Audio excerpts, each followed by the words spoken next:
आज हम लोग देखेंगे गुलाम वंश 1526 ईस्वी से 1857 ईस्वी। फर्स्ट क्वेश्चन है हमारा कि 1526 ईस्वी में बाबर ने किस वंश के शासक को परास्त कर मुगल साम्राज्य की नींव डाली? तो लोधी वंश को। 1526 ईस्वी में बाबर ने किस वंश के शासक को परास्त कर मुगल साम्राज्य की नींव डाली? लोधी वंश ने। पानीपत का प्रथम युद्ध हुआ कब हुआ? पानीपत का प्रथम युद्ध हुआ 21 अप्रैल 1526 ईस्वी में। पानीपत का प्रथम युद्ध कब हुआ? 21 अप्रैल 1526 ईस्वी में। बाबर ने प्रसिद्ध तुलुगमा नीति का प्रयोग सर्वप्रथम किस युद्ध में किया? पानीपत के प्रथम युद्ध में। बाबर ने प्रसिद्ध तुलुगमा नीति का प्रयोग सर्वप्रथम किस युद्ध में किया? पानीपत के प्रथम युद्ध में। किस युद्ध में जीतने के उपरांत बाबर ने खजाने का मुंह अमीरों, सगे संबंधियों आदि के लिए खोल दिए और इस उदारता के लिए उसे कलंदर की उपाधि दी गई? पानीपत का प्रथम युद्ध 1526 में।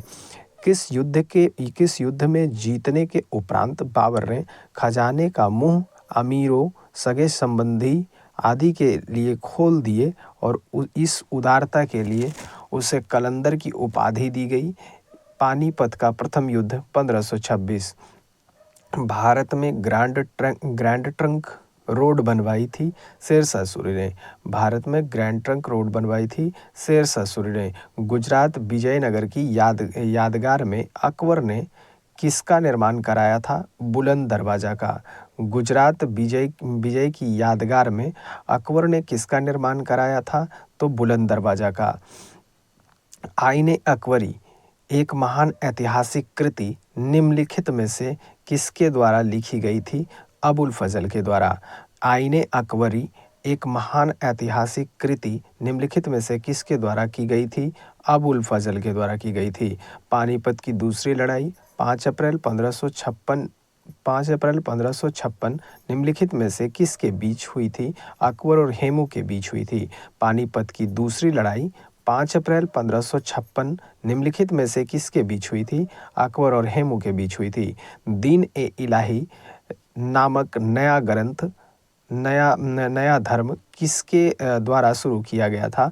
अकबर के द्वारा शुरू किया गया था। दीन-ए-इलाही नामक नया धर्म किसके द्वारा शुरू किया गया था? अकबर के द्वारा शुरू किया गया था। प्रसिद्ध मुस्लिम शासिका चांद बीबी जिसने बरार को अकबर को सौंपा निम्नलिखित में से किस राज्य से संबंधित थी? अहमदनगर से। प्रसिद्ध मुस्लिम शासिका चांद बीबी जिसने बरार को अकबर को सौंपा निम्नलिखित में से किस राज्य से संबंधित थी? अहमदनगर राज्य से संबंधित थी।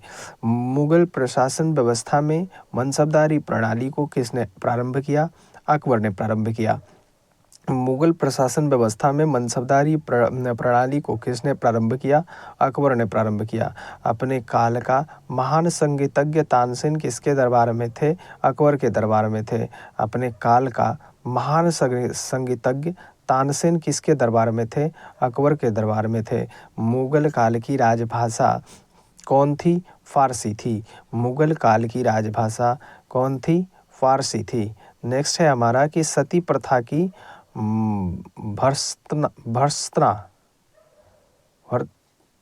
भर्त्सना करने वाला मुगल सम्राट था अकबर। सती प्रथा का भर्त्सना करने वाला मुगल सम्राट था अकबर। किस युद्ध से भारत में मुगल राज्य की नींव पड़ी? पानीपत का प्रथम युद्ध। किस युद्ध से भारत में मुगल राज्य की नींव पड़ी? पानीपत का प्रथम युद्ध। मुगल चित्रकारी किसके शासनकाल में प्रकाष्ठा यानी चरमोत्कर्ष प्राप्त किया? जहांगीर के शासनकाल में। मुगल चित्रकारी किसके शासनकाल में प्रकाष्ठा या चरमोत्कर्ष प्राप्त किया? जहांगीर के शासनकाल में। निम्नलिखित में से किसने अकबर की जीवन कथा लिखी थी? अबुल फजल ने। निम्नलिखित में से किसने अकबर की जीवन कथा लिखी थी? अबुल फजल ने। किस मुगल शासक ने भारत की वनस्पतियों और प्राणी जगत, ऋतुओं और फलों का विशद विवरण अपनी दैनंदिनीय डायरी में दिया है? किस मुगल शासक ने भारत की वनस्पतियों और प्राणी जगत, ऋतुओं और फलों का विवरण अपनी दैनंदिनी यानी डायरी में दिया है? तो बाबर ने। शेरशाह की महानता का घोतक क्या है? तो शेरशाह की महानता का घोतक है प्रशासनिक सुधार। शेरशाह की महानता का घोतक है प्रशासनिक सुधार। हुमायूंनामा किसने लिखा था? गुलबदन बेगम ने लिखा था। हुमायूंनामा किसने लिखा था? गुलबदन बेगम ने लिखा था। अकबर के शासनकाल में महाभारत का फारसी भाषा में अनुवाद किया गया था। वह किस नाम से जाना जाता था? रज्मनामा के नाम से जाना जाता था। अकबर के शासनकाल में महाभारत का फारसी भाषा में अनुवाद किया गया था, वह किस नाम से जाना जाता था? रज्मनामा के नाम से जाना जाता था। किस मुगल सम्राट ने सैयद भाइयों को गिराया? मोहम्मद शाह। किस मुगल सम्राट ने सैयद भाइयों को गिराया? मोहम्मद शाह ने। निम्नलिखित में से कौन अंतिम मुगल सम्राट थे? बहादुर शाह द्वितीय। निम्नलिखित में से कौन अंतिम मुगल सम्राट थे? बहादुर शाह द्वितीय। अकबर के शासनकाल में भू राजस्व सुधारों के लिए कौन उत्तरदायी था? टोडरमल उत्तरदायी था। अकबर के शासनकाल में भू राजस्व सुधारों के लिए कौन उत्तरदायी था? टोडरमल। भारत द्वारा बनाए गए उपासना भवन या पूजा गृह का क्या नाम था? तो इबादत खाना। अकबर द्वारा बनाए गए उपासना भवन या पूजा गृह का नाम था इबादत खाना। सुप्रसिद्ध संगीतज्ञ द्वय तानसेन और बैजू बावरा किसके शासनकाल में सुविख्यात थे? अकबर के शासनकाल में। सुप्रसिद्ध संगीतज्ञ द्वय तानसेन और बैजू बावरा किसके शासनकाल में सुविख्यात थे? तो अकबर के शासनकाल में सुविख्यात थे। नेक्स्ट है हमारा कि रामचरितमानस के लेखक तुलसीदास किसके शासनकाल से संबंधित थे? अकबर के शासनकाल से संबंधित थे। रामचरितमानस के लेखक तुलसीदास किसके शासनकाल से संबंधित थे? अकबर के शासनकाल से संबंधित थे। किस युद्ध में बाबर जिहाद यानी धर्म युद्ध का नारा दिया? तमगा नामक कर को समाप्त किया और युद्ध जीतने के उपरांत गाजी यानी धर्म योद्धा की उपाधि धारण की खानवा के युद्ध में। किस युद्ध में बाबर ने जिहाद का नारा दिया? तगमा नामक कर समाप्त किया और युद्ध जीतने के उपरांत गाजी की उपाधि धारण की खानवा का युद्ध में। मुबैयान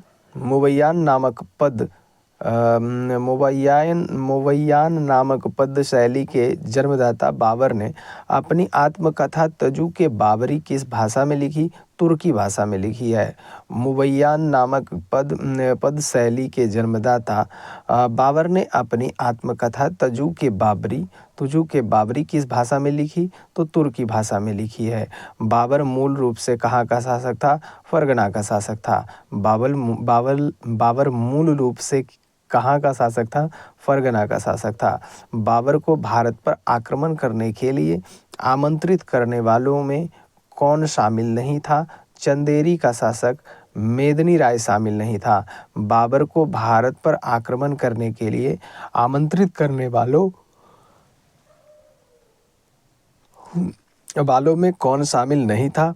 चंदेरी का शासक मेदिनी राय शामिल नहीं था, बाकी सभी शामिल थे। कौन कौन शामिल थे? पंजाब का सूबेदार दौलत खां लोधी व उसका पुत्र दिलवार खां लोधी शामिल था। इब्राहिम लोधी का चाचा आलम खां लोधी, मेवाड़ का शासक राणा सांगा, ये सब शामिल थे।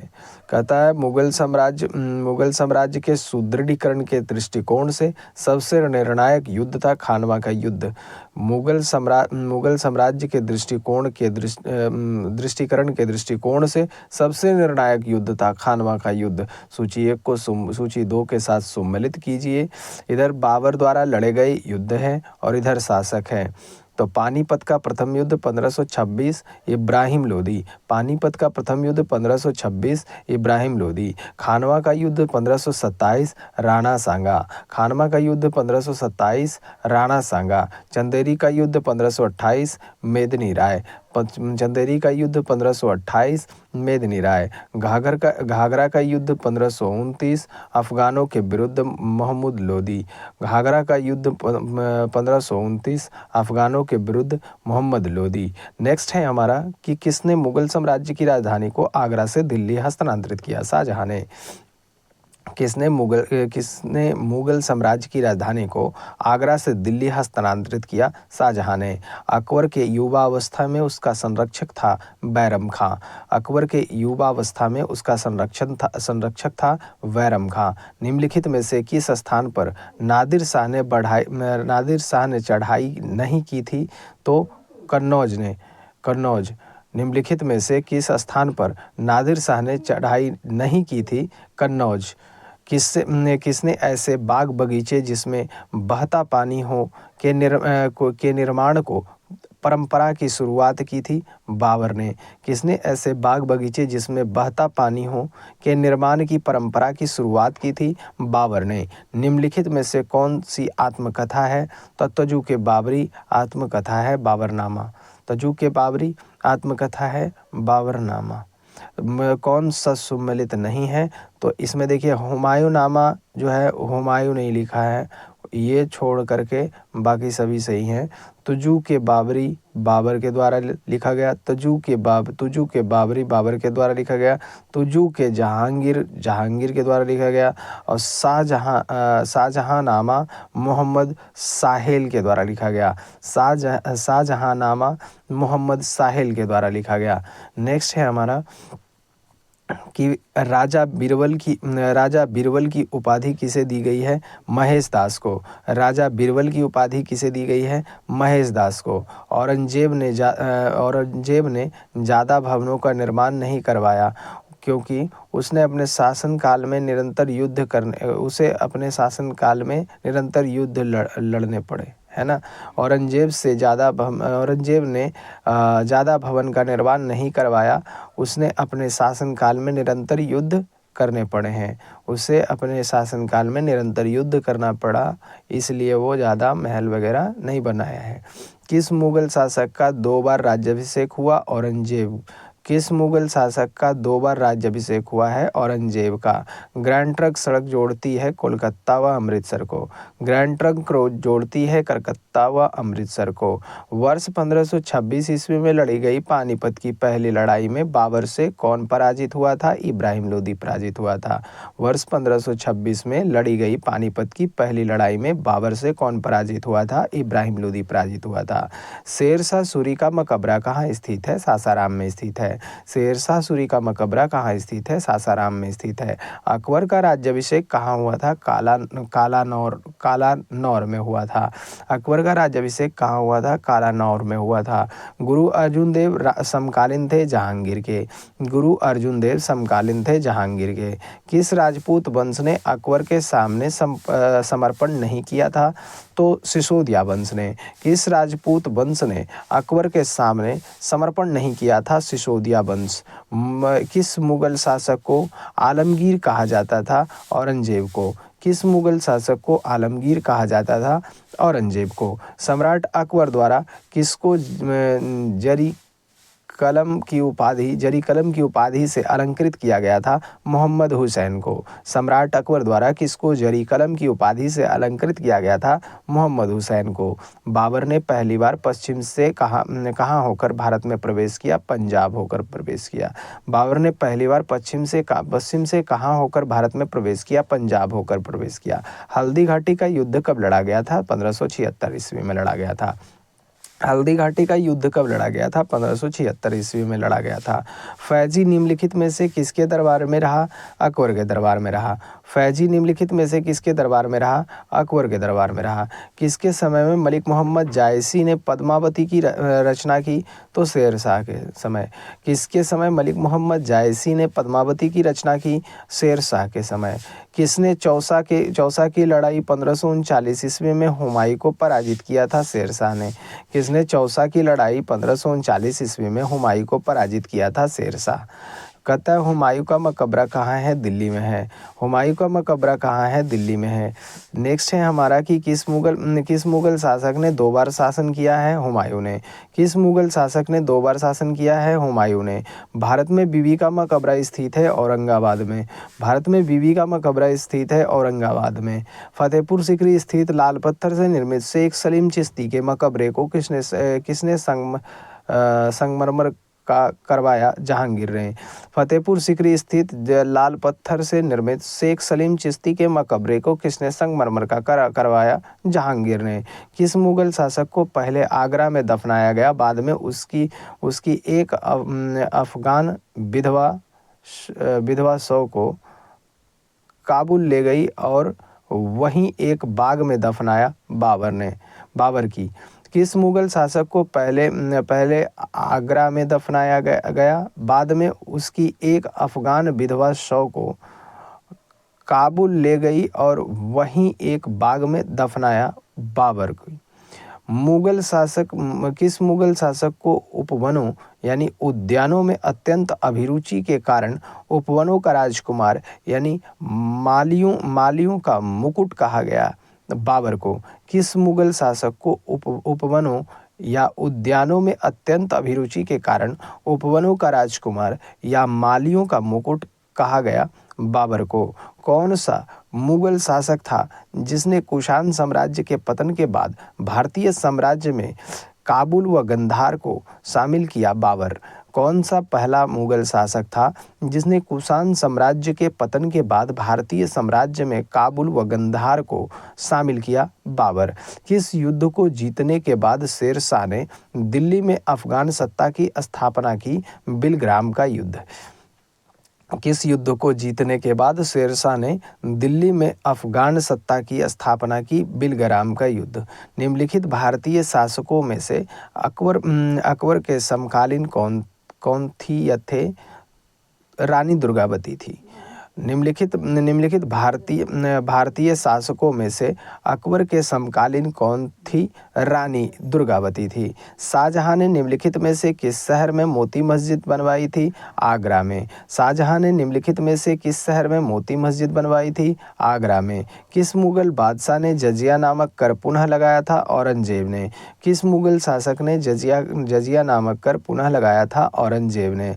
अकबर के शासनकाल में अमल गुजार नामक अधिकारी का कार्य था भूमि राजस्व व मूल्यांकन और संग्रह करना। अकबर के शासनकाल में अमल गुजार नामक अधिकारी का कार्य था भूमि राजस्व व मूल्यांकन और संग्रह करना। शिवाजी ने मुगलों को किस संधि के द्वारा किलों को हस्तांतरित किया? पुरंदर की संधि। शिवाजी ने मुगलों को किस संधि के द्वारा किलों को हस्तांतरित किया? पुरंदर की संधि। किस वर्ष बैसाखी के दिन 13 अप्रैल को गुरु गोविंद सिंह ने खालसा पंथ की नींव रखी? 1699 ईस्वी में। किस वर्ष बैसाखी के दिन 13 अप्रैल को गुरु गोविंद सिंह ने खालसा पंथ की नींव रखी? 1699 ईस्वी में। कहता है निम्न में से कौन सा मुगल बादशाह पहले तो अंग्रेजों का कैदी रहा और बाद में जीवन उपरांत मराठों का पेंशन भोगी रहा? शाह आलम द्वितीय। निम्न में से कौन सा मुगल बादशाह पहले तो अंग्रेजों का कैदी रहा और बाद में जीवनोपरांत मराठों का पेंशन भोगी रहा? शाह आलम द्वितीय। दक्षिण में निम्नलिखित में से किसके शासन में मुगल साम्राज्य तमिल राज्य क्षेत्र तक फैला? औरंगजेब। दक्षिण में निम्नलिखित में से किसके शासनकाल में मुगल साम्राज्य तमिल राज्य क्षेत्र तक फैला? औरंगजेब। मुगल सत्ता की पुनर्स्थापना हुमायूं ने कब की? 1555 से 1556 ईस्वी में। मुगल सत्ता के पुनर्स्थापना हुमायूं ने कब की? 1555 से 1556 ईस्वी में। 1555 से 1556 ईस्वी में। नेक्स्ट है हमारा कि मुगल सत्ता की पुनर्स्थापना किस युद्ध में हुमायूं को मिली विजय के फलस्वरूप हुई? तो सरहिंद का युद्ध। मुगल सत्ता की पुनर्स्थापना किस युद्ध में हुमायूं को मिली विजयनगर विजय के फलस्वरूप हुई? सरहिंद का युद्ध। नेक्स्ट है हमारा किस मुगल बादशाह की मृत्यु दीन पनाह पुस्तकालय की सीढ़ी से गिरने के कारण हुई थी? हुमायूं। किस मुगल बादशाह की मृत्यु दीन पनाह पुस्तकालय की सीढ़ी से गिरने के कारण हुई? हुमायूं। किस मुगल बादशाह के दुर्भाग्य पर व्यंग करते हुए लेन पूल ने लिखा है, वह जीवन भर ठोकरें खाता रहा और ठोकर खाकर ही उसके जीवन का अंत हुआ? हुमायूं। किस मुगल बादशाह के दुर्भाग्य पर व्यंग करते हुए लेन पूल ने लिखा है, वह जीवन भर ठोकरें खाता रहा और ठोकर खाकर ही उसके जीवन का अंत हुआ? हुमायूं। मुगल प्रशासन में मुहतसिब था लोक आचरण अधिकारी। मुगल प्रशासन में मुहतसिब था लोक आचरण अधिकारी। मुगल प्रशासन में मदद ए माश इंगित करता है विद्वानों को दी जाने वाली राजस्व मुक्त अनुदत्त भूमि। मुगल प्रशासन में मदद ए माश इंगित करता है विद्वानों को दी जाने वाली राजस्व मुक्त अनुदत्त भूमि। नेक्स्ट है दास्तान ए अमीर हमजा का चित्रांकन किसके द्वारा किया गया? अब्दुस समद के द्वारा किया गया। दास्तान ए अमीर हमजा का चित्रांकन किसके द्वारा किया गया? अब्दुस समद के द्वारा किया गया। निम्नलिखित में से किस सुल्तान ने पहले हजरत ए आला की उपाधि अपनाई और बाद में सुल्तान की? शेरशाह सूरी ने। निम्नलिखित में से किस सुल्तान ने पहले हजरत ए आला की उपाधि अपनाई और बाद में सुल्तान की? शेरशाह सूरी ने। निम्नलिखित में से किस मुगल बादशाह को वजीर गाजी उद्दीन ने दिल्ली में दाखिल नहीं होने दिया? शाह आलम द्वितीय। निम्नलिखित में से किस मुगल बादशाह को वजीर गाजी उद्दीन ने दिल्ली में दाखिल नहीं होने दिया? शाह आलम द्वितीय को। मसनवी जो बाबर द्वारा मुस्लिम कानून के नियमों का संग्रह है? मुबैन। मसनवी जो बाबर द्वारा मुस्लिम कानून के नियमों का संग्रह है मुबैन। औरंगजेब द्वारा चलाए जिहाद का अर्थ है दार उल इस्लाम। औरंगजेब द्वारा चलाए गए जिहाद का अर्थ है दार उल इस्लाम। दिल्ली के लाल किले का निर्माण किसने कराया था? शाहजहां ने करवाया था। दिल्ली के लाल किले का निर्माण किसने कराया था? शाहजहां ने करवाया था। हुमायूं द्वारा लड़े गए 4 प्रमुख युद्धों का तिथि अनुसार सही क्रम अंकित करें। युद्ध स्थलों के नाम अंकित करें। दौरा, चौसा, कन्नौज, बीलग्राम, सरहिंद। हुमायूं द्वारा लड़े गए 4 प्रमुख युद्धों का तिथि अनुसार सही क्रम अंकित करें। युद्ध स्थलों के नाम अंकित करें। तो यहाँ हो गया दौरा, चौसा, कन्नौज। दौरा, चौसा, कन्नौज, बीलग्राम, सरहिंद। दौरा, चौसा, कन्नौज, बीलग्राम, सरहिंद। नेक्स्ट है हमारा कि निम्नलिखित में किस इतिहासकार ने शाहजहां के शासनकाल को मुगल काल का स्वर्ण युग कहा है? तो A.L. श्रीवास्तव। निम्नलिखित में से किस इतिहासकार ने शाहजहां के शासनकाल को मुगल काल का स्वर्ण युग कहा है? A.L. श्रीवास्तव। पटना को प्रांतीय राजधानी बनाया था शेरशाह ने। पटना को प्रांतीय राजधानी बनाया था शेरशाह ने। मयूर सिंहासन यानी तख्त ताऊ पर बैठने वाला अंतिम मुगल बादशाह कौन था? मोहम्मद शाह रंगीला। मयूर सिंहासन यानी तख्त ए ताऊ पर बैठने वाला अंतिम मुगल बादशाह कौन था? मोहम्मद शाह रंगीला था। पानीपत के युद्ध में बाबर की जीत का मुख्य कारण क्या था? उसकी सैन्य कुशलता। पानीपत के युद्ध में बाबर की जीत का मुख्य कारण क्या था? उसकी सैन्य कुशलता। जब्ती प्रणाली किसकी उपज थी? तो शेरशाह की। जब्ती प्रणाली उसकी उपज थी। उसकी जब्ती प्रणाली किसकी उपज थी? तो शेरशाह की। जाब्ती प्रणाली किसकी उपज थी? शेरशाह की। जवाबित का संबंध किससे था? राज्य कानून से। जवाबित का संबंध किससे था? राज्य कानून से। ईरान के शाह और मुगल शासकों के बीच झगड़े की जड़ क्या थी? कंधार थी। ईरान के शासक और मुगल शासकों के बीच झगड़े की जड़ क्या थी? कंधार थी। मुमताज महल का असली नाम क्या था? तो असली नाम था अर्जुनमंद बानो बेगम। अर्जुनमंद बानो बेगम। मुमताज महल का असली नाम था अर्जुनमंद बानो बेगम। नेक्स्ट है हमारा, किस मुगल बादशाह को जिंदा पीर कहा जाता था? औरंगजेब को। किस मुगल बादशाह को जिंदा पीर कहा जाता था? औरंगजेब को। अकबर द्वारा बनाई गई कौन सी इमारत का नक्शा बौद्ध विहार की तरह है? पंचमहल। पंचमहल। पंचमहल। अकबर द्वारा बनाई गई कौन सी इमारत का नक्शा बौद्ध विहार की तरह है? पंचमहल। अंतिम मुगल बादशाह बहादुर शाह जफर था। उसके पिता का नाम था अकबर शाह द्वितीय। अंतिम मुगल बादशाह बहादुर शाह जफर था। उसके पिता का नाम था अकबर शाह द्वितीय। नेक्स्ट है हमारा कि अकबर ने सर्वप्रथम वैवाहिक संबंध राजपूतों के जिस गृह से स्थापित किए वह था कछवाहों से। अकबर ने सर्वप्रथम वैवाहिक संबंध राजपूतों के जिस गृह से स्थापित किए वह था कछवाहों से।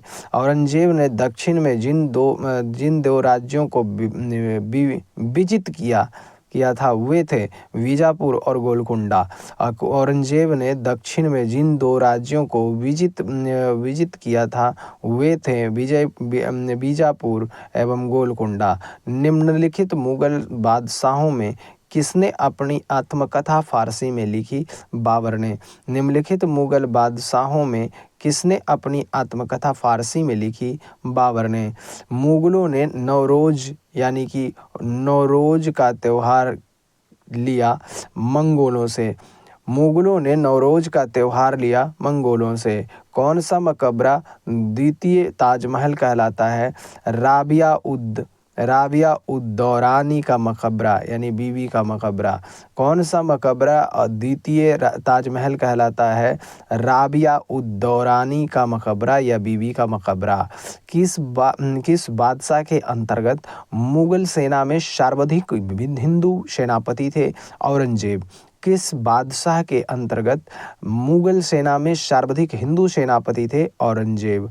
किस इतिहासकार ने अकबर द्वारा प्रतिपादित दीन-ए-इलाही को एक धर्म कहा? अबुल फजल ने। किस इतिहासकार ने अकबर द्वारा प्रतिपादित दीन-ए-इलाही को एक धर्म कहा? अबुल फजल ने। अनवार-ए-सुहैली ग्रंथ किसका अनुवाद है? पंचतंत्र का। अनवार-ए-सुहैली ग्रंथ किसका अनुवाद है? पंचतंत्र का। नेक्स्ट है हमारा कि जहांगीर के दरबार में पक्षियों का सबसे बड़ा चित्रकार था मंसूर।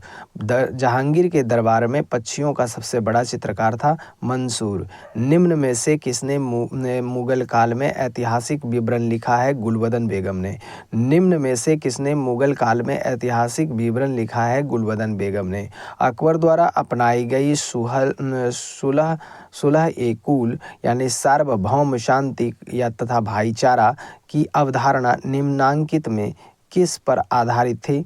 तो यह आधारित थी राजनीतिक उदारता, धार्मिक सहनशीलता, उदारवादी संस्कृति दृष्टिकोण।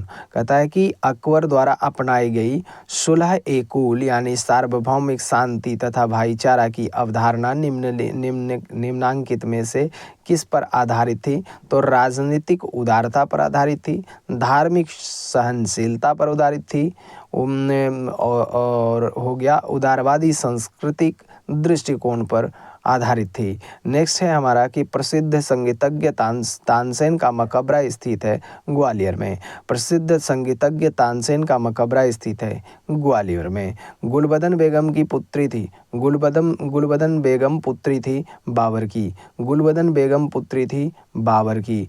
मुगल प्रशासन में जिले को किस नाम से जाना जाता था? सरकार के नाम से जाना जाता था। मुगल प्रशासन में जिले को किस नाम से जाना जाता था? सरकार के नाम से जाना जाता था। किस सिख गुरु की मृत्यु के बाद औरंगजेब जिम्मेदार है? गुरु तेग बहादुर। किस सिख गुरु की मृत्यु के लिए औरंगजेब जिम्मेदार है? गुरु तेग बहादुर की। भारत में कुल शासक बनने पर जहीरुद्दीन मोहम्मद ने बाबर नाम रखा। भारत के मुगल शासक बनने पर जहीरुद्दीन मोहम्मद ने बाबर नाम रखा। अकबर के काल में महाभारत का फारसी अनुवाद जिसके निर्देश में हुआ वह है फैजी। अकबर के काल में महाभारत का फारसी अनुवाद जिसके निर्देश में हुआ वह है फैजी। दिल्ली के लिए प्रसिद्ध जामा मस्जिद का निर्माण किसने किया? शाहजहां ने। दिल्ली के प्रसिद्ध जामा मस्जिद का निर्माण किसने किया? शाहजहां ने किया। निम्न मुसलमान विद्वानों में हिंदी साहित्य के लिए किसका सबसे महत्वपूर्ण योगदान है? अब्दुर्रहीम खाने खाना।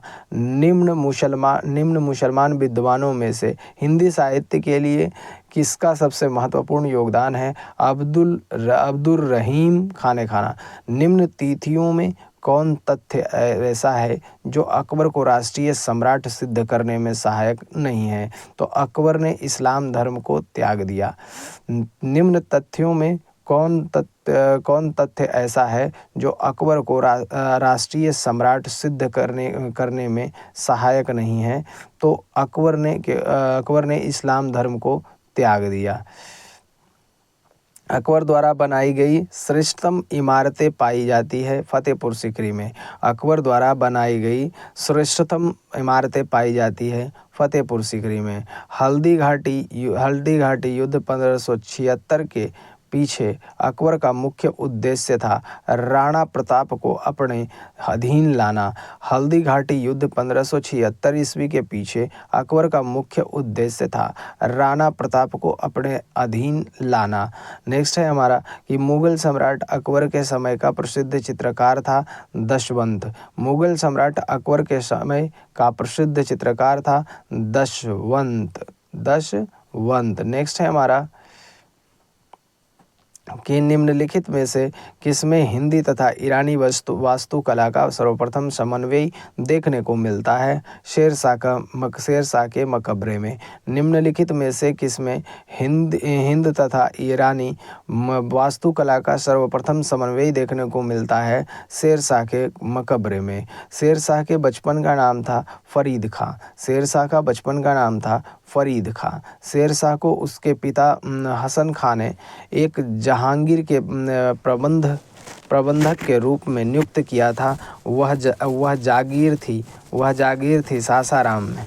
कहता है शेरशाह को उसके पिता हसन खां ने एक जागीर के प्रबंधन के रूप में नियुक्ति किया था। वह जागीर थी सासाराम में।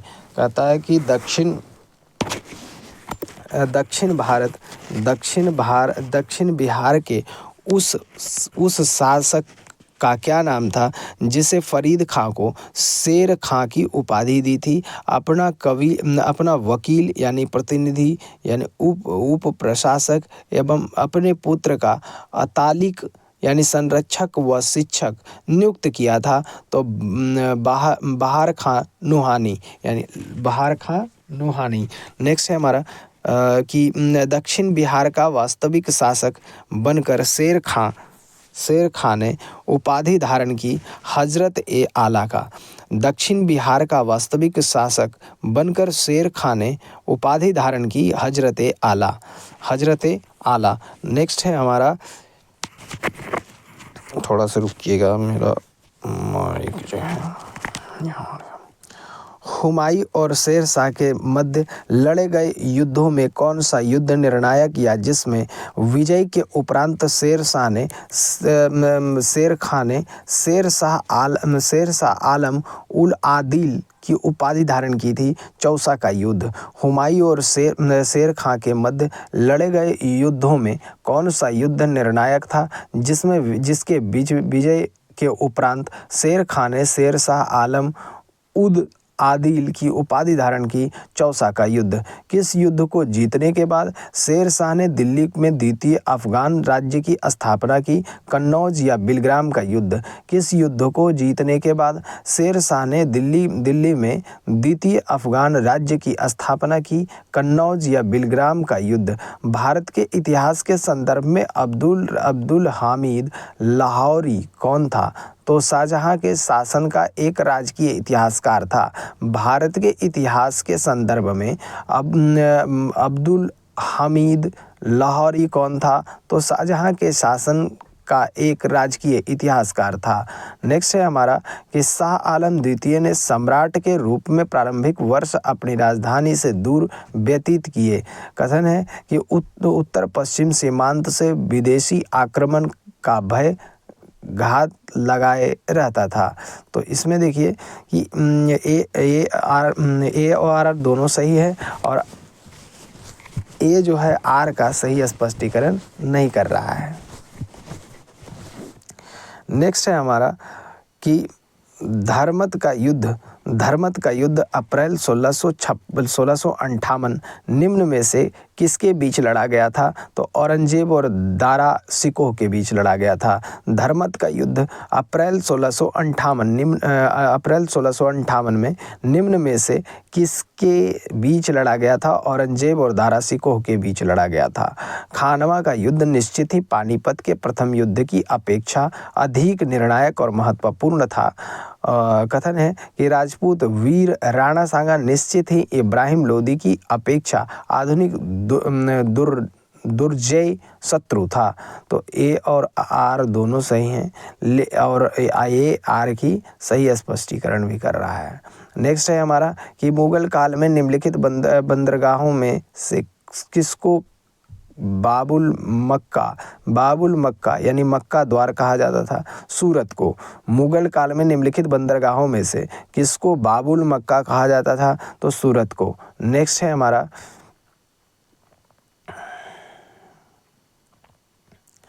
कि निम्नलिखित युग्मों में से कौन सा एक सही सुमेलित नहीं है? तो सुमेलित नहीं है अकबर, सर टॉमस रो, ये सुमेलित नहीं है। बाकी सारे सुमेलित हैं। Jahangir, Williams, Hawkins, Shahjahan, Tavernier और औरंगजेब, मनुची, ये सभी सही है। कहता है कि अकबर के काल में हर 10 घुड़सवार सैनिक के लिए मनसबदारों को 20 घोड़ों का रखरखाव करना पड़ता था। दूसरा है कथन कि घोड़ों को यात्रा में आराम देना होता था और युद्ध के समय उसको बदलना आवश्यक होता था। तो ये गलत है परंतु आर सही है। निम्नलिखित कथनों पर विचार कीजिए। कहता है कि अहदी वे घुड़सवार सिपाही थे जिन्होंने अपने सेवाएं एकाकी प्रदान की। उसके बाद जिन्होंने किसी सरदार के साथ अपने को संलग्न नहीं किया। और तीसरा हो गया सम्राट की जिसका आसन्न कर्नल था। नेक्स्ट है कंधार के निकल जाने से मुगल साम्राज्य को एक बड़ा धक्का पहुंचा। सामरिक महत्व के केंद्र के दृष्टिकोण से कंधार के निकल जाने से मुगल साम्राज्य को एक बड़ा धक्का पहुंचा। सामरिक महत्व के केंद्र के दृष्टिकोण से। अकबर के शासनकाल में पुनर्गठित केंद्रीय प्रशासन तंत्र के अंतर्गत सैनिक विभाग का प्रमुख था तो मीर बख्शी। अकबर के शासनकाल में पुनर्गठित केंद्रीय प्रशासन तंत्र के अंतर्गत सैनिक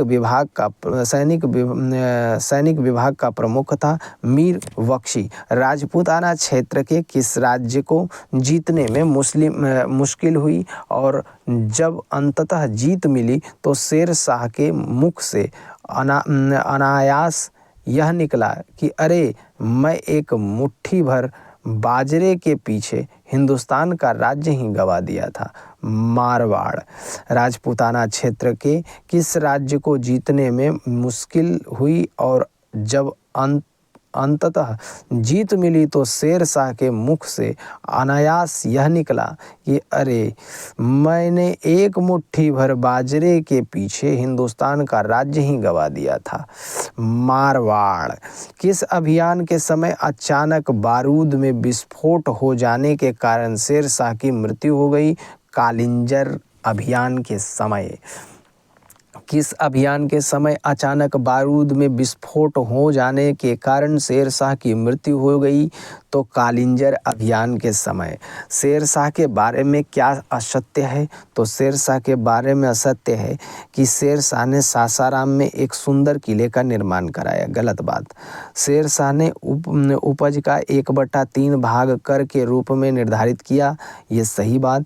शेर शाह के समय में किसानों को जरीबाना यानी सर्वेक्षण शुल्क तथा मुहासिलाना कर संग्रह शुल्क भी चुकाना पड़ता था। भूमि में पैमाइश हेतु शेर शाह ने 32 अंक वाले सिकंदरी गज एवं सन की डंडी का प्रयोग किया। सूची 1 को सूची 2 के साथ सम्मिलित कीजिए। शेर शाह कालीन प्रशासनिक इकाई और इधर है प्रशासनिक इकाई का प्रधान। यहाँ हो गया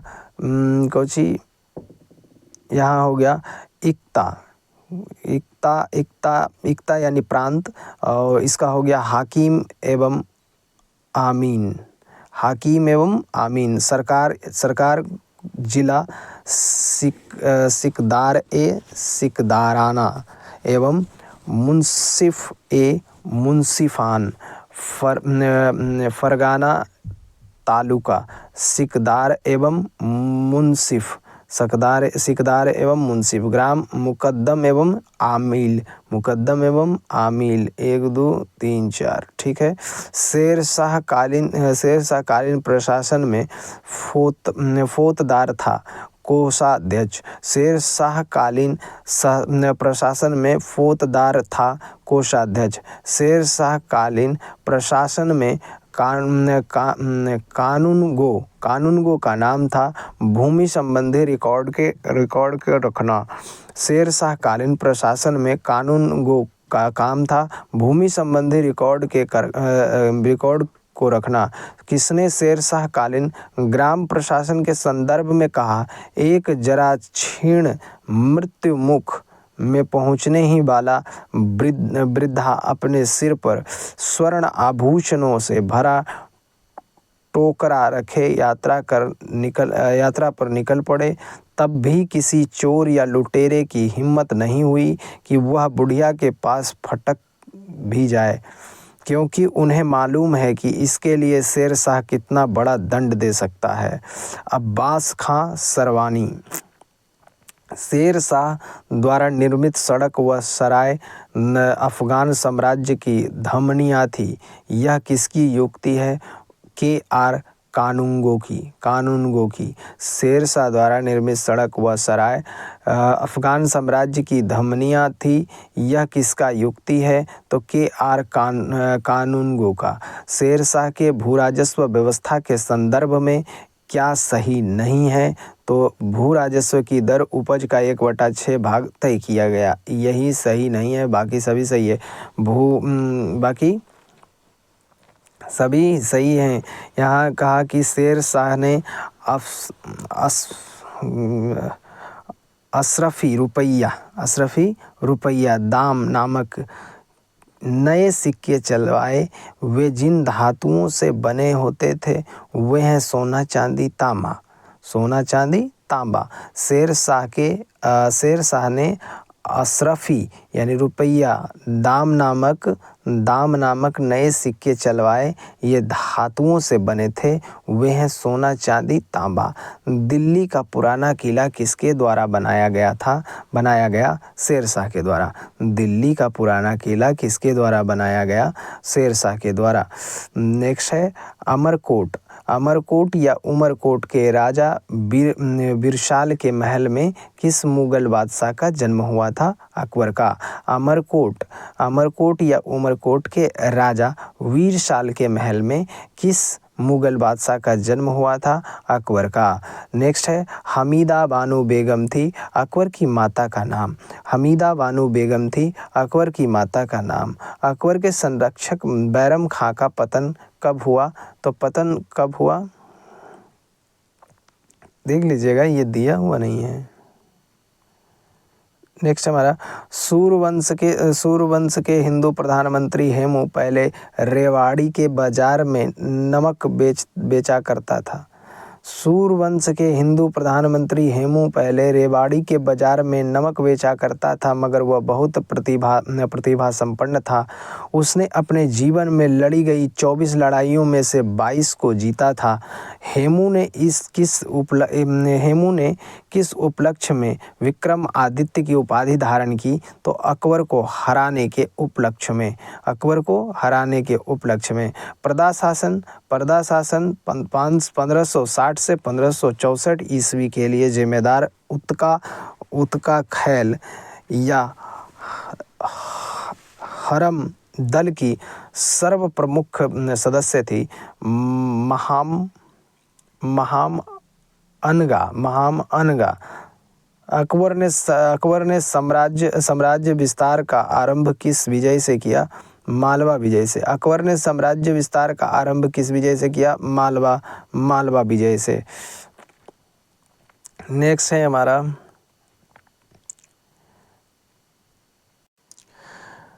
हमारा कि स्मिथ ने अकबर के किस अभियान को ऐतिहासिक दूरगामी अभियान कहा? तो गुजरात अभियान को। स्मिथ ने अकबर के किस अभियान को ऐतिहासिक दूरगामी अभियान कहा? गुजरात अभियान को। अकबर का सबसे अंतिम विजय अभियान था असीरगढ़ विजय।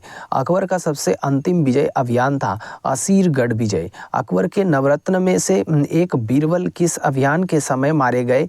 तो यूसुफ जाइयों के विद्रोह को दबाते समय। अकबर के नवरत्न में से एक बीरबल किस अभियान के समय मारे गए? यूसुफ जाइयों के विद्रोह को दबाते समय। सूची 1 को सूची 2 के साथ सम्मिलित कीजिए। यहाँ है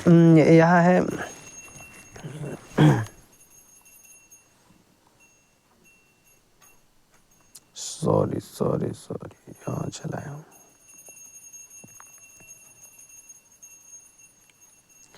यह है कि सूची 1 को सूची 2 के साथ सम्मिलित कीजिए। सूची 1 में है दास प्रथा की समाप्ति। दास प्रथा की समाप्ति हो गई थी 1562 ईस्वी में। दास प्रथा की समाप्ति हुई 1562 ईस्वी में। तीर्थ यात्रा कर की समाप्ति हुई 1563 ईस्वी में। तीर्थ यात्रा कर की समाप्ति हुई 1563 ईस्वी में। जजिया कर की समाप्ति हो गई 1564 ईस्वी में। जजिया कर की समाप्ति हो गई 1564 ईस्वी में। और सूबों का पुनर्गठन हुआ 1580 ईस्वी में। सूबों का पुनर्गठन हुआ 1580 ईस्वी में। सम्मिलित कीजिए। यहाँ है कि सम्मिलित कीजिए। इबादत खाना धर्म संसद की स्थापना। इबादत खाना धर्म संसद की स्थापना हो गई आपका कब हुई? 1582 ईस्वी में। इबादत खाना धर्म संसद की स्थापना हुई 1582 ईस्वी में। मजहर की घोषणा हो गई हमारी। मजहर की घोषणा इबादत खाना धर्म संसद की स्थापना हुई 1575 ईस्वी में। मजहर की घोषणा हो गई 1579 ईस्वी में। और नौरोज उत्सव को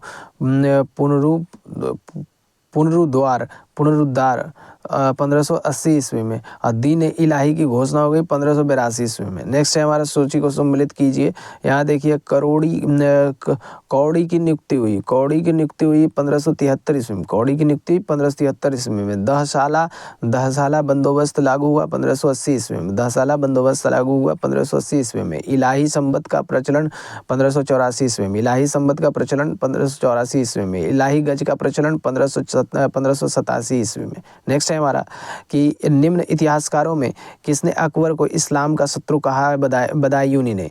निम्न इतिहासकारों में से किसने अकबर को इस्लाम का शत्रु कहा है? बदायूनी ने। अकबर ने किसे कविराज की उपाधि दी? बीरबल को। अकबर ने किसे कविराज की उपाधि दी? बीरबल को। जहांगीर के निर्देश पर किसने अबुल फजल की हत्या कर दी? वीर सिंह बुंदेला ने। जहांगीर के निर्देश पर किसने अबुल फजल की हत्या कर दी? वीर सिंह बुंदेला ने। शाहशाला बंदोबस्त किससे संबंधित है? टोडरमल से संबंधित है। दहसाला बंदोबस्त किससे संबंधित है? टोडरमल से संबंधित है। अकबर ने किसे कंठाभरणवाणी विलास की उपाधि दी थी? वैजू बाबरा को। अकबर ने किसे कंठाभरणवाणी विलास की उपाधि दी थी? वैजू बाबरा को। नेक्स्ट है हमारा कि मुगल वंश के संदर्भ में पिता के रहते बादशाह पद प्राप्त करने का प्रथम प्रयास करने वाला शहजादा था जहांगीर। मुगल बादशाह के संदर्भ में पिता के रहते बादशाह पद प्राप्त करने का प्रथम प्रयास करने वाला शहजादा था जहांगीर। शासक बनने के बाद 12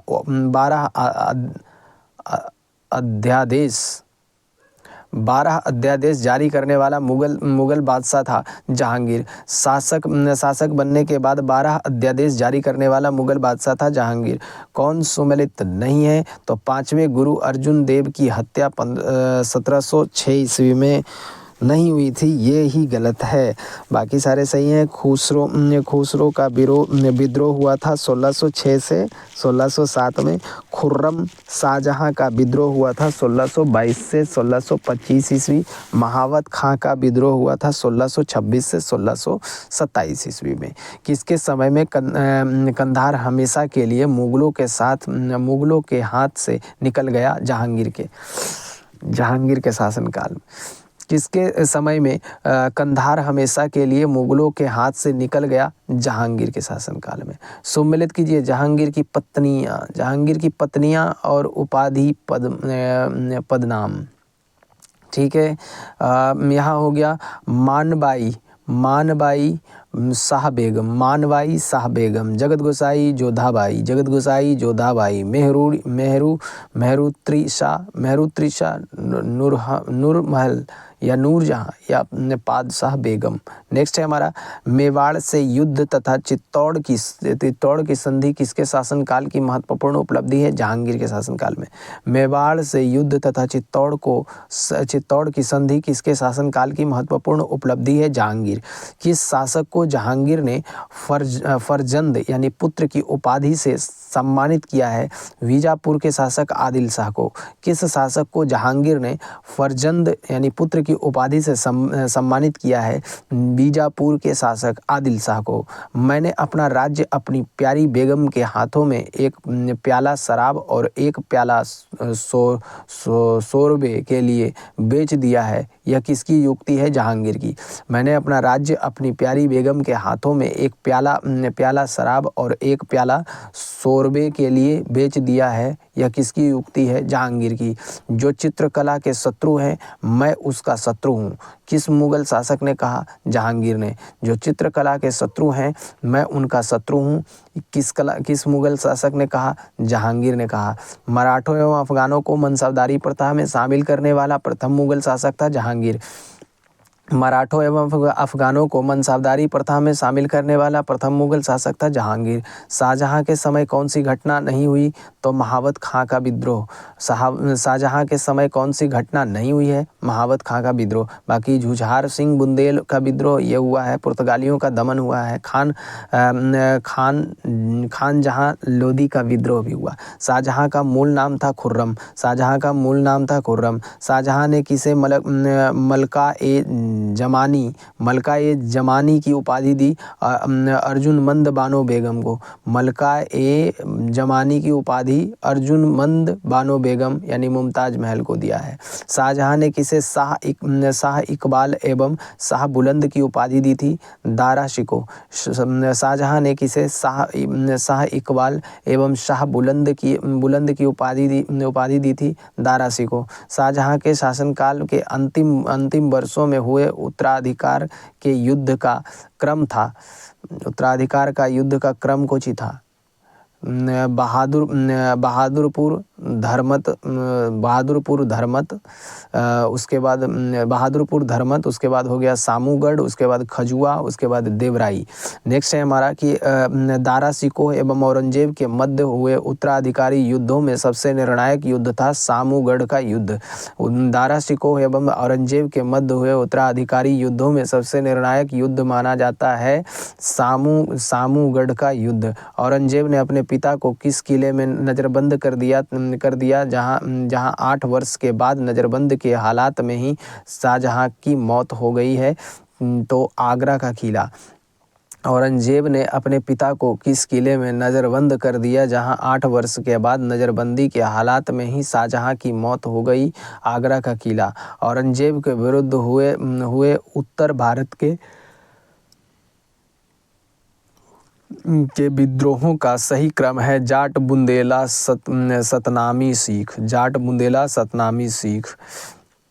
औरंगजेब के विरुद्ध हुए उत्तर भारत के विद्रोहों का सही क्रम है जाट बुंदेला सतनामी सिख। जाट बुंदेला सतनामी सिख। किस जाट ने बादशाह अकबर के मकबरे सिकंदरा को हानि पहुंचाई तथा अकबर की कब्र को खोदकर उसकी हड्डियों को जला दिया? राजा राम। किस जाट नेता ने बादशाह अकबर के मकबरे यानी सिकंदरा को हानि पहुंचाई तथा अकबर की कब्र को खोदकर उसकी हड्डियों को जला दिया? राजा राम। साकी मुस्तीद खां की रचना मासिर ए आलमगीरी को किसने मुगल राज्य का गजेटियर की संज्ञा दी है? जादूनाथ सरकार ने। साकी मुस्तईद खां की रचना मासिर ए आलमगीरी को किसने मुगल राज्य का गजेटियर की संज्ञा दी है? तो जादूनाथ सरकार ने। जिस प्रकार स्पेन के फोड़े ने नेपोलियन को बर्बाद किया उसी प्रकार दक्कन के फोड़े ने औरंगजेब को। यह युक्ति किस इतिहासकार की है? जादूनाथ सरकार की। जिस प्रकार स्पेन के फोड़े ने नेपोलियन को बर्बाद किया उसी प्रकार दक्कन के फोड़े ने औरंगजेब को। यह युक्ति किस इतिहासकार की है? जादूनाथ सरकार की। किस मुगल बादशाह को उसकी प्रजा शाही वंश में एक दरवेश यानी फकीर कहती थी? औरंगजेब को। किस मुगल बादशाह को उसकी प्रजा शाही वंश के एक दरवेश यानी फकीर कहती थी? औरंगजेब को। किसने अकबर को जिल ए इलाही यानी खुदा की परछाई एवं फर ए इज्जदी यानी खुदा से निकलने वाली रोशनी कहा? अबुल फजल को। किसने अकबर को जिल ए इलाही खुदा की परछाई एवं फर ए इज्जदी खुदा से निकलने वाली रोशनी कहा है? अबुल फजल को। दीवान ए वजीरात ए कुल नामक नए पद की स्थापना किसने की? अकबर ने की। दीवान ए वजीरात ए कुल नामक नए पद की स्थापना किसने की? अकबर ने की। अकबर के समय मुगल सूबों यानी प्रांतों की संख्या 15 थी जो औरंगजेब के समय बढ़कर बढ़कर हो गई 21। अकबर के समय मुगल सूबों यानी प्रांतों की संख्या 15 थी। औरंगजेब के समय बढ़कर हो गई 21। अंतिम रूप से जजिया कर समाप्त करने वाला मुगल बादशाह था मोहम्मद शाह रंगीला। अंतिम रूप से जजिया कर समाप्त करने वाला मुगल बादशाह था मोहम्मद शाह रंगीला। हस्तांतरण के लिए आरक्षित भूमि को मुगल काल में क्या कहा जाता था? पैबाकी। पैबाकी। हस्तांतरण के लिए आरक्षित भूमि को मुगल काल में क्या कहा जाता था? पैबाकी। मुगल कालीन मनसबदारी व्यवस्था में जात एवं सवार बोधक था। जात एवं सवार बोधक था क्रमशः मनसबदार के पद एवं उनके सैनिक दायित्वों का। मुगल कालीन मनसबदारी व्यवस्था की जात एवं सवार बोधक था क्रमशः मनसबदार के पद एवं उसके सैनिक दायित्वों का। मनसबदारी व्यवस्था में दो अस्पा सिंह अस्पा का प्रचलन किसने किया? जहांगीर ने। मनसबदारी व्यवस्था में दो अस्पा सिंह अस्पा का प्रचलन किसने किया? जहांगीर ने। मनसबदारी व्यवस्था में महाना जागीरों के प्रचलन का श्रेय है शाहजहां। मनसबदारी व्यवस्था की महाना जागीरों के प्रचलन का श्रेय है शाहजहां। नेक्स्ट है हमारा कि जागीरदारी संकट सर्वप्रथम किस मुगल बादशाह के शासनकाल में उत्पन्न हुई? औरंगजेब। जागीरदारी संकट सर्वप्रथम किस मुगल बादशाह के शासनकाल में उत्पन्न हुई? औरंगजेब। मुगल स्थापत्य कला के संदर्भ में पिट्रा ड्यूरा का अर्थ है संगमरमर के पत्थर पर जवाहरात से की गई जड़ावट। मुगल स्थापत्य कला के संदर्भ में पिट्रा ड्यूरा का संबंध है संगमरमर के पत्थर पर जवाहरात से की गई जड़ावट। कहता है भारत के चार बाग शैली का प्रथम मकबरा है हुमायूं का मकबरा। भारत के चार बाग शैली का मकबरा है हुमायूं का मकबरा। नेक्स्ट है हमारा कि पिट्रा ड्यूरा का आरंभ किसने किया? जहांगीर ने। पिट्रा ड्यूरा का आरंभ किसने किया? जहांगीर ने। वह कौन सी पहली इमारत है जिसका निर्माण पूर्ण रूपेण संगमरमर से हुआ है और जिसमें पिट्रा ड्यूरा का प्रयोग हुआ है? एतमाद उद्दौला का मकबरा। वह कौन सी पहली इमारत है जिसका निर्माण पूर्ण रूपेण संगमरमर से हुआ है और जिसमें पिट्रा ड्यूरा का प्रयोग हुआ है?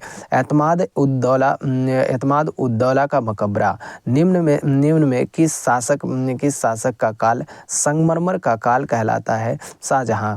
निम्न में से किस शासक का काल संगमरमर का काल कहलाता है? शाहजहां। जहांगीर ने किस चित्रकार को फारस के शाह एवं उसके अमीरों का छवि चित्र बनाने के लिए फारस यानी ईरान भेजा?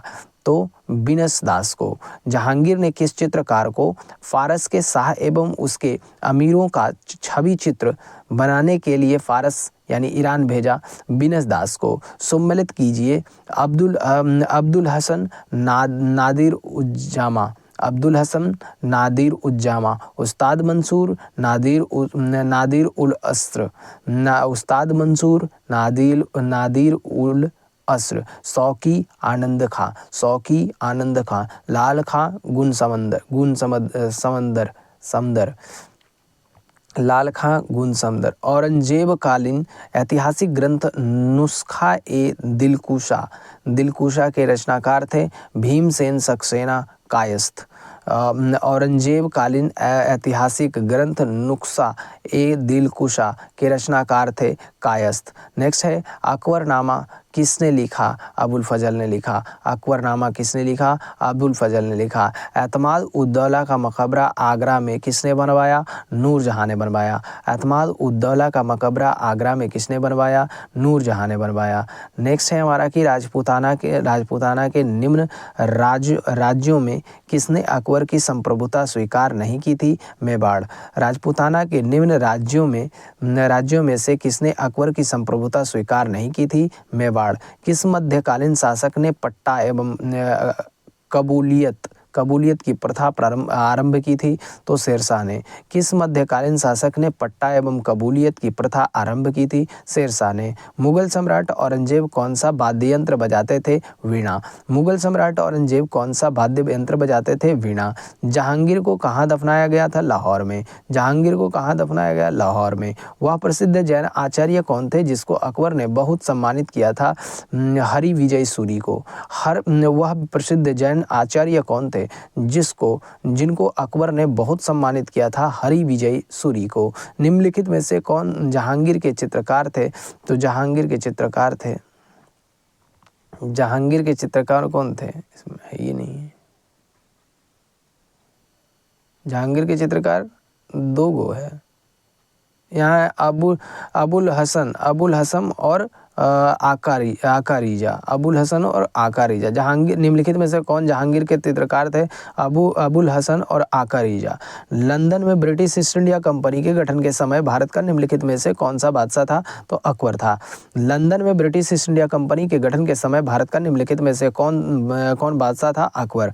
शाहजहां के काल में कौन यूरोपीय यात्री भारत आया? तो पीटर मुंडी। शाहजहां के काल में कौन यूरोपीय भारत आया? पीटर मुंडी। अकबर ने दीन ए इलाही वर्ष में 1582 में प्रारंभ किया। अकबर ने दीन ए इलाही 1582 में प्रारंभ किया।